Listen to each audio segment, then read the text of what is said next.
Israel and Hamas have reached a truce. This is the first break in fighting after nearly 7 weeks of war between these bitter enemies.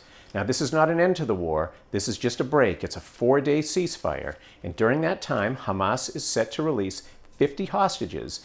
These are people who were captured when Hamas opened the war on October 7th, sent fighters across the border, and kidnapped over 240 people at the time. So 50 of those people, women and children, are set to be released during this 4-day period. At the same time, Israel is set to release 150 Palestinian prisoners, also women and children, that it's been holding.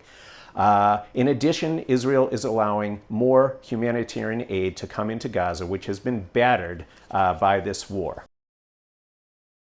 During the 4-day lull, Hamas is to release 50 hostages that it's holding in the Gaza Strip. If you remember, the war erupted on October 7th when Hamas sent several thousand militants across the border into Israeli villages and army bases.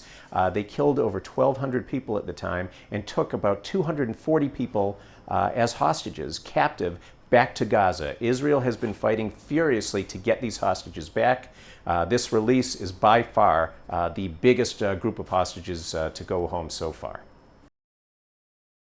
One of the stipulations of the ceasefire is that Hamas has the ability to extend it beyond those 4 days. For every day that it releases an additional 10 hostages, Israel says it will extend that ceasefire.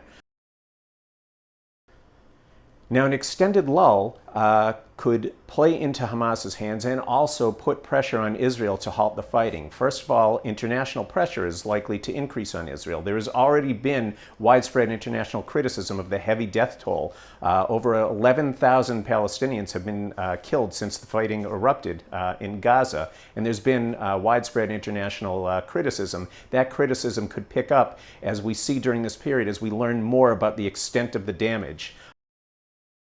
Now, there could also be some domestic pressure on Israel. The hostage families, as hostages begin to be released, the other families, the families of those who remain in captivity, are also likely to put pressure on the government to extend that truce, to create more opportunities for more hostage releases.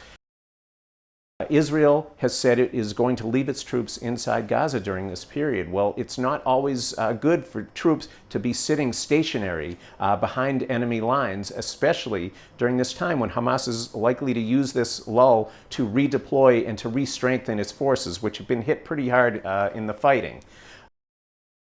For the time being, at least, the Israeli government says it is going to continue on with this war. There are no plans to pull its troops out of Gaza.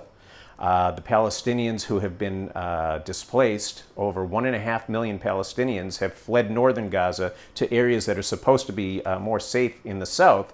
They are staying in crowded shelters and so forth. There are no plans for them to be able to go home, and it's not even clear they can go home because of the amount of destruction in northern Gaza right now. So for the time being, Israel says people are not going home. It says its troops are staying inside Gaza, and Prime Minister Netanyahu has been very clear. He made a very clear statement last night. He says as soon as this truce expires, he is going to resume this war. He wants to keep on going until Israel realizes its goals. That is, one, to destroy Hamas completely, to destroy its military capabilities, to destroy its governing capabilities, and two, to keep on fighting until every hostage returns home.